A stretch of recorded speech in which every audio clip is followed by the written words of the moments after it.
नमस्कार दोस्तों। आज हम बात करेंगे डिफरेंट टाइप्स ऑफ काउंसिल्स के बारे में और एक बहुत बड़ी डिबेट जो चलती है कि लर्नेट बड़ा होगा या छोटा होगा, तो उन सब के बारे में आज हम डिस्कशन करेंगे। तो देखिए, सबसे पहले मैं आपको ये स्पष्ट करना चाहूँगा कि जब भी हम किसी उपाधि को लिखते हैं और उसके आगे का नाम भी जब यदि हम कैपिटल लिखेंगे, तो वो उपाधि भी ऑटोमेटिक कैपिटल हो जाती है। उसी प्रकार से जब आप किसी का नाम लिखते हैं और उसके पहले श्री लगाते हैं, जैसे मान लीजिए श्री रामनाथ कोविंद, तो श्री लगाते ही उनका जो नाम है वो भी कैपिटल होगा और श्री की उपाधि भी कैपिटल होगी। उसी तरीके से श्रीमती भी कैपिटल होगा, मिस्टर भी कैपिटल होता है, मिसेस भी कैपिटल होता है। और जो खासकर आपने देखा होगा फॉरेन कंट्रीज़ में सर की उपाधि दी जाती है, तो सर भी कैपिटल होगा। अब यदि किसी कंडीशन में आप, वैसे तो हम नाम को कभी छोटा नहीं लिखते हैं, लेकिन कोई ऐसी पोस्ट है जो वास्तव में पोस्ट क्रिएटेड नहीं है, उसको आमतौर पे ऐसा बोला जाता है, तो यदि पोस्ट छोटी होगी तो उसको दी जाने वाली उपाधि भी छोटी होगी। तो इसी को दृष्टिगत रखते हुए आज हम देखेंगे कि लर्नड कब बड़ा होगा और जो डिफरेंट टाइप्स ऑफ काउंसिल्स हैं या एडवोकेट्स हैं वो कब कैपिटल होंगे और कब छोटे होंगे। देखिए, शुरुआत करते हैं हम सबसे पहले learned attorney general of India. अब इनको कैपिटल करने के पीछे क्या रीज़न है? हर चीज़ का कोई ना कोई लॉजिक होता है, बिना लॉजिक की कोई चीज़ होती नहीं है। अटॉर्नी जनरल ऑफ इंडिया जो है, ये केंद्र सरकार के प्राथमिक वकील हैं, यानी भारत के सबसे जो सर्वोच्च विधि अधिकारी हैं, इनको महान्यायवादी भी कहा जाता है। तो ये सरकार द्वारा क्रिएटेड पोस्ट है। तो जब सरकार द्वारा किसी पोस्ट को किया जाता है, तो ऐसी पोस्ट जो है, कुछ ऐसी पोस्ट होती है जो संविधान के द्वारा क्रिएटेड होती हैं और कुछ ऐसी पोस्ट हैं जो किसी पर्टिकुलर एक्ट के द्वारा क्रिएट की जाती हैं। तो इस वजह से अटॉर्नी जनरल ऑफ इंडिया बड़ा होगा। तो यदि पोस्ट बड़ी है और इसके पहले आप लर्नड लगा देंगे, तो लर्नड भी निश्चित तौर पर बड़ा होगा। ठीक है। और सिर्फ यदि अटॉर्नी जनरल ऑफ इंडिया आएगा तो भी कैपिटल है, और इसके पहले लर्नड लग गया तो लर्नड भी कैपिटल हो जाएगा। लर्नड का मतलब क्या है? विद्वान। जब आप किसी को विद्वान की उपाधि देंगे तो निश्चित तौर पर उसे बड़ा करना पड़ेगा। दूसरा वर्ड है अटॉर्नी। अटॉर्नी हमेशा छोटा होगा यदि सिर्फ अटॉर्नी लिखा जाता है। अटॉर्नी का मतलब भी वकील होता है, तो सिर्फ ओनली वकील साहब होंगे। अटॉर्नी होगा तो छोटा होगा। दूसरे हैं learned solicitor general of India. अब इनको क्यों बड़ा किया गया? क्योंकि ये हमारे देश के दूसरे नंबर पर जो है सर्वोच्च विधि अधिकारी, यानी अटॉर्नी जनरल ऑफ इंडिया के बाद सॉलिसिटर जनरल ऑफ इंडिया आते हैं, तो इस वजह से इनको कैपिटल करना पड़ा।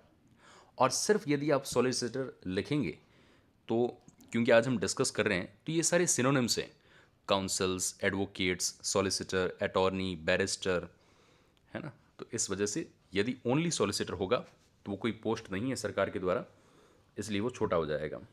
इसको आप ध्यान रखना, जिस प्रकार से इस पीडीएफ में दे रखा है उसी रूप में आपको कैपिटल या स्मॉल करना है। फिर आगे चलते हैं, learned additional solicitor general of India. तो ये इनको असिस्ट करते हैं और ये भी सरकार की पोस्ट है, इसलिए बड़े होंगे।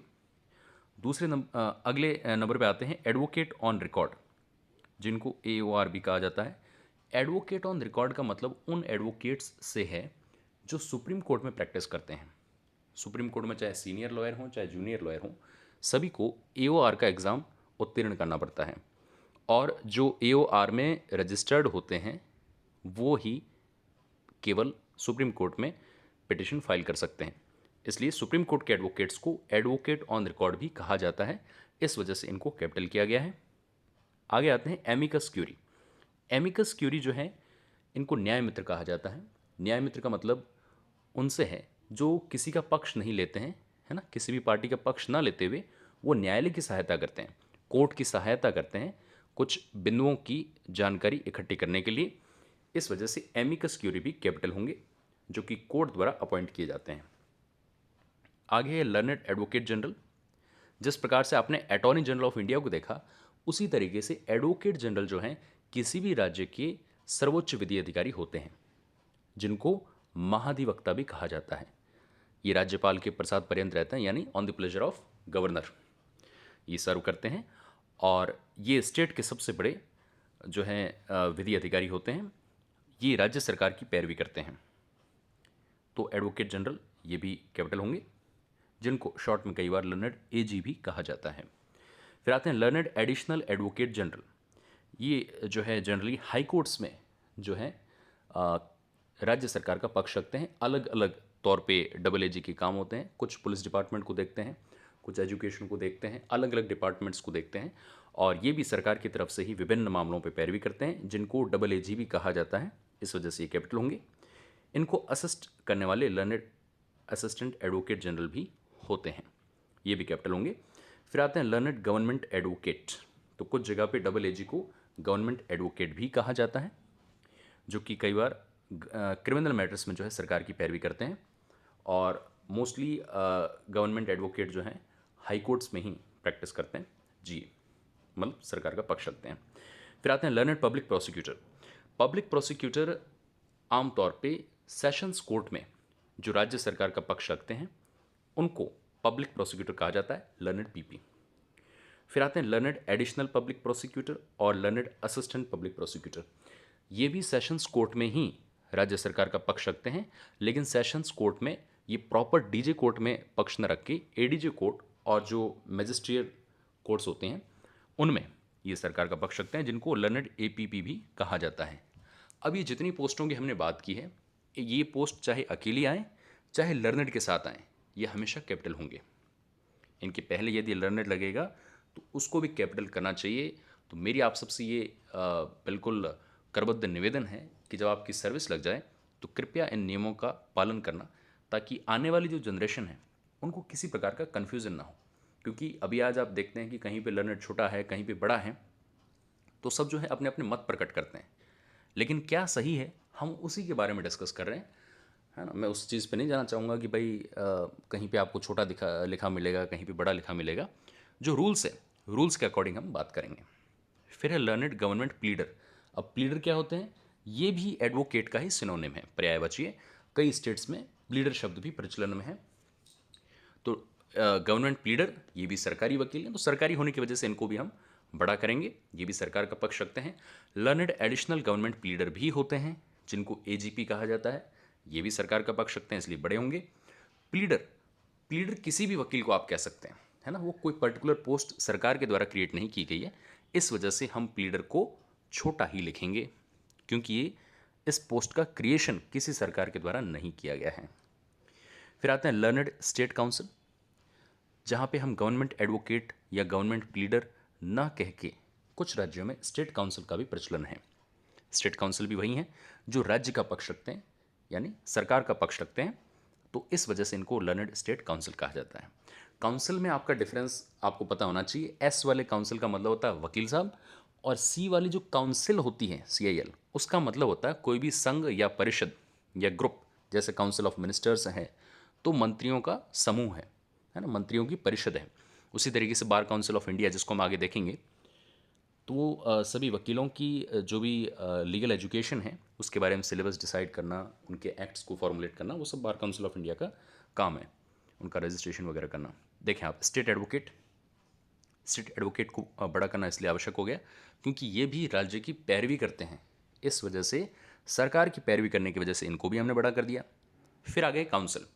नॉर्मली आपको कहीं भी काउंसिल लिखा मिल जाए, उसके आगे पीछे कहीं स्टेट या गवर्नमेंट कुछ ना लिखा हो, उसको स्मॉल लिख दें स्पष्ट तौर पे, है ना।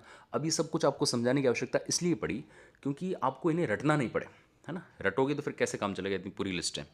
यदि आपके दिमाग में ये सारे पॉइंट सेट हो जाएंगे तो आपका एकदम क्रिस्टल क्लियर फंडा रहेगा कि किसको छोटा करना है, किसको बड़ा करना है। उसी प्रकार से जब आपको डिक्टेशन में आ जाए लर्नेड काउंसिल, तो ट्रांसक्रिप्शन के समय उसको सीधे तौर पे आप छोटा ही लिखेंगे, स्मॉल ही लिखेंगे, क्योंकि लर्नेड काउंसिल नाम की कोई भी पोस्ट सरकार ने क्रिएट नहीं की है। जो भी वकील साहब होंगे हम उनको सम्मान के तौर पे विद्वान अधिवक्ता कहेंगे। तो यदि पोस्ट बड़ी नहीं है तो उसके पहले लगने वाली उपाधि को भी हम बड़ा नहीं कर सकते हैं, इस वजह से यहाँ पे लर्नेड छोटा हुआ। तो हर चीज़ के पीछे कोई कारण होता है ना। तो यहाँ पे ये लॉजिक चलेगा कि यदि पोस्ट भी कैपिटल नहीं है तो फिर उसको उपाधि जो हम दे रहे हैं वो कैसे कैपिटल हो सकती है। कहीं कहीं पे एडवोकेट काउंसिल एक साथ लिखा जाता है, हालांकि होना नहीं चाहिए, लेकिन कई जगह भी प्रचलन चल गया है, तो इस वजह से एडवोकेट काउंसिल आ जाए तो भी आप इस प्रकार से लिख दें और छोटा लिखें। फिर चाहे मैं स्टेट काउंसिल कहूँ चाहे learned council for the state कहूँ, बात एक ही है, वो भी राज्य के वकील हैं, इस वजह से ये भी कैपिटल होंगे। स्टैंडिंग काउंसिल का मतलब भी वही है, जो सरकारी वकील होते हैं उनको स्टैंडिंग काउंसिल भी कहा जाता है। अलग अलग राज्यों में अलग अलग प्रचलन है। फिर आते हैं एडिशनल स्टैंडिंग काउंसिल, जो कि इनको असिस्ट करते हैं स्टैंडिंग काउंसिल को। फिर आते हैं लर्नड सीनियर काउंसिल। अब ये बात समझने लायक है, सीनियर काउंसिल जो है वो सरकारी वकील नहीं होते हैं, ना सरकार की पैरवी करते हैं, वो अपना ही प्राइवेट काम करते हैं, यानी प्राइवेट क्लाइंट्स को देखते हैं। तो इनको कैपिटल करने की क्या आवश्यकता पड़ी? इसके पीछे भी एक बहुत बड़ा लॉजिक है। इनको कैपिटल करने की आवश्यकता इसलिए पड़ी क्योंकि लर्नड सीनियर काउंसिल की जो लिस्ट है वो हाई कोर्ट जारी करती है, स्टेट में हाई कोर्ट जारी करती है और सुप्रीम कोर्ट की सुप्रीम कोर्ट जारी करती है। तो जब ऐसी कोई बॉडी जो कि संवैधानिक है या सरकारी है, ऐसी बॉडी जब किसी सूची को प्रकाशित करेगी, लिस्ट को प्रकाशित करेगी, तो उसके अंतर्गत आने वाली जो भी लिस्ट के पदनाम हैं, जो भी पोस्ट हैं, उसको आपको कैपिटल करना पड़ेगा। सीनियर काउंसिल के बहुत सारे नियम हैं, जो यदि किसी का नाम सीनियर काउंसिल के तौर पे आ जाता है पैनल में, तो वो किसी भी कोर्ट में, किसी भी न्यायालय में बिना किसी जूनियर काउंसिल के, यानी बिना किसी जूनियर लॉयर या जूनियर एडवोकेट के वो पैरवी नहीं कर सकते हैं। वो स्वयं अपना अकेला वकालतनामा भी नहीं लगा सकते हैं। वकालतनामा क्या होता है? जब कोई पार्टी अपने लिए वकील अपॉइंट करती है, तो उस वकालतनामे पे उस पार्टी के और वकील साहब के दोनों के हस्ताक्षर होते हैं। इस वजह से सीनियर काउंसिल जो है अकेले कभी भी पैरवी नहीं कर सकते हैं। Senior council direct phone calls जो है अटेंड नहीं कर सकते हैं क्लाइंट की, डायरेक्ट क्लाइंट से वो डील नहीं कर सकते हैं। जूनियर एडवोकेट्स उनके लिए सारे कार्य करते हैं। ऐसा इसलिए किया जाता है ताकि जो दूसरे जितने भी वकील हैं उन सब में आदर्श के तौर पे जो सीनियर काउंसिल हैं उनको स्थापित किया जा सके और उनका आचरण इस प्रकार से हो कि दूसरे वकील उनसे सीखें। तो एक आदर्श के तौर पे इनको स्थापित किया जाता है और इनको कैपिटल करने का ये कारण है कि हाई कोर्ट या सुप्रीम कोर्ट के द्वारा उनकी सूची जारी की गई है। इस वजह से जब संवैधानिक किसी बॉडी ने, कॉन्स्टिट्यूशनल बॉडी ने यदि ऐसा पद क्रिएट किया है तो उसको बड़ा करना अनिवार्य हो जाता है। लेकिन ये भी अचरज की बात है, कई बार आपको छोटा देखने को मिलता है, जो कि मेरे मत के अनुसार सही नहीं है। और यदि जब आप सर्विस लग जाएं तो प्लीज़ इसको करेक्ट करना, इसको कैपिटल लिखना। सीनियर पैनल काउंसिल का भी वही मतलब है जो लर्नड सीनियर काउंसिल का है। उस पैनल के जो सीनियर काउंसिल होते हैं उनको सीनियर पैनल काउंसिल कहा जाता है, इस वजह से ये भी कैपिटल होंगे। अब लर्नड सीनियर एडवोकेट भी वही बात है, काउंसिल ना कह के हमने एडवोकेट कह दिया, तो वही बात होने की वजह से ये भी कैपिटल होंगे। सीनियर लॉयर भी कैपिटल होने के पीछे यही कारण है। जैसे एडवोकेट है, काउंसिल उसी तरीके से लॉयर है। तो इनके पहले चाहे लर्नड लगे चाहे ना लगे, ये पोस्ट तो कैपिटल होगी, और पोस्ट कैपिटल और उससे पहले लर्नड है तो लर्नड कैपिटल होगा। ये बार बार मैं आपको इस बात पे प्रेशराइज कर रहा हूँ। आगे देखेंगे आप जूनियर लॉयर। जूनियर लॉयर नाम की कोई भी पोस्ट सरकार द्वारा क्रिएटेड नहीं है, ना ही किसी कॉन्स्टिट्यूशनल बॉडी यानी हाई कोर्ट, सुप्रीम कोर्ट ने किसी ने भी इसको क्रिएट नहीं किया है। इस वजह से junior lawyer, junior advocate, junior council, ये सब हो जाएंगे स्मॉल। फिर आगे चलते हैं। ये कहीं, ये देखो, ये इस जगह पर जो है काफ़ी बच्चे कंफ्यूज हो जाते हैं। जैसे learned council for the petitioner, कि सर ये कब बड़ा आएगा, ये कब छोटा आएगा। सिर्फ लर्नड काउंसिल लिखा हो और उसके आगे चाहे पिटिशनर हो, रेस्पोंडेंट हो, plaintiff, defendant, applicant, non applicant, appellant, accused, revisionist, non revisionist, party, parties, कुछ भी लिखा हो, इन सारी स्थितियों में आंख बंद करके आप तो लर्नड काउंसिल को छोटा कर दें। कोई शक ही नहीं होना चाहिए, क्रिस्टल क्लियर, एकदम फैक्ट क्लियर है। इस नाम की कोई पोस्ट सरकार ने क्रिएट नहीं की है, इस वजह से इस पोस्ट को हम छोटा ही लिखेंगे। उपाधि और पोस्ट दोनों छोटी हो जाएंगी। ये क्लियर है फंडा। आगे चलते हैं। Learned council for the petitioner, इसी की जगह learned advocate for the petitioner, या ये आगे सारी की जो टर्म्स हैं वो आ जाएं तो भी छोटा ही होगा, क्योंकि काउंसिल, एडवोकेट, काउंसिल कुछ भी आ जाए, काउंसिल, एडवोकेट, लॉयर, ये सारे जो हैं एक दूसरे के सिनोनिम में पर्यायवाची हैं, तो ये सारे छोटे होंगे, है ना। क्योंकि इन सब का छोटा होने का कारण क्या है? ये जितने भी पिटिशनर, रेस्पोंडेंट, प्लेंटिफ, डिफेंडेंट, ये सारी प्राइवेट पार्टीज़ हैं, इस वजह से इनको छोटा करना पड़ेगा, और ऐसी कोई पोस्ट है नहीं। और सिनोनिम्स हम देखते हैं, लीगल प्रैक्टिशनर। जब आप कानून की पुस्तकें देखेंगे तो वहाँ पे लीगल प्रैक्टिशनर नाम का जो है काफ़ी चलन है। सीआरपीसी वगैरह जब आप देखते हैं तो लीगल प्रैक्टिशनर, मेडिकल प्रैक्टिशनर, है ना, वहाँ पे कहीं भी ये नाम नहीं लिखा गया है एडवोकेट या डॉक्टर। डॉक्टर को मेडिकल प्रैक्टिशनर कहते हैं और एडवोकेट को लीगल प्रैक्टिशनर कहते हैं। तो इस वजह से लीगल प्रैक्टिशनर भी छोटा ही होगा। ये पर्टिकुलर कोई ऐसी पोस्ट क्रिएटेड नहीं है, ये जो पैरवी करते हैं इसलिए इनको लीगल प्रैक्टिशनर कहा जाता है। लर्नड प्लीडर, प्लीडर भी वकील का ही सिनोनिम है, तो इस वजह से ये भी कोई सरकारी पोस्ट नहीं, ये भी छोटा ही होगा। इनको कई बार एजेंट भी कहा जाता है।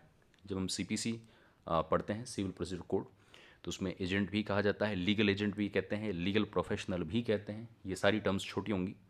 डिफेंसर, ये खैर भारत में इसका प्रचलन नहीं है, लेकिन कुछ देशों में डिफेंसर भी कहा जाता है। नेगोशिएटर भी होते हैं जो समझौता करवाते हैं, तो नेगोशिएटर भी छोटा ही होगा। लॉयर कहीं भी दिख जाए, अकेला लॉयर है, छोटा होगा। सीनियर लॉयर या गवर्नमेंट लॉयर होगा तो कैपिटल होगा। बाकी लॉयर, जूनियर लॉयर, ये सारे छोटे होंगे। बैरिस्टर, जिसका प्रचलन पहले था, अभी हम बैरिस्टर यहाँ पे इंडिया में इतना प्रयोग नहीं करते हैं, तो बैरिस्टर भी जो है छोटा होगा। फिर बार काउंसिल ऑफ इंडिया। अब जैसे मैं आपको एस वाला काउंसिल और सी वाले काउंसिल के बारे में बता रहा था, तो एस वाले काउंसिल तो हो गए वकील साहब, सी वाले काउंसिल का मतलब परिषद होता है, और बार काउंसिल ऑफ इंडिया है ना, इसका क्या मतलब है? बार काउंसिल ऑफ इंडिया जो है देश भर के जितने भी एलएलबी कोर्सेज का संचालन होता है उन कॉलेजों को मान्यता प्रदान करना, और साथ ही उनका सिलेबस डिसाइड करना, सारे वकीलों का रजिस्ट्रेशन करना, रजिस्ट्रेशन कैंसिल करना, सस्पेंड करना, ये सब कुछ बार काउंसिल ऑफ इंडिया की फंक्शनिंग होती है। तो ये जो है सरकार द्वारा क्रिएटेड बॉडी है एक्ट के द्वारा। तो बार काउंसिल ऑफ इंडिया जो है ये कैपिटल हो जाएगा। बार एसोसिएशन भी कैपिटल होगा। बार एसोसिएशन, जब आप बार काउंसिल में रजिस्टर्ड हो जाते हैं तब जाके आप बार एसोसिएशन के मेंबर बन सकते हैं। मतलब ये सारे वकीलों की यूनियन होती है हर अलग अलग स्टेट में, डिस्ट्रिक्ट में। तो बार एसोसिएशन भी बड़ी होगी।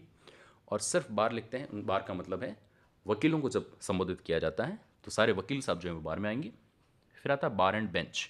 हम कई बार देखते हैं कि जो बार एंड बेंच के रिश्ते जो हैं अच्छे रहने चाहिए।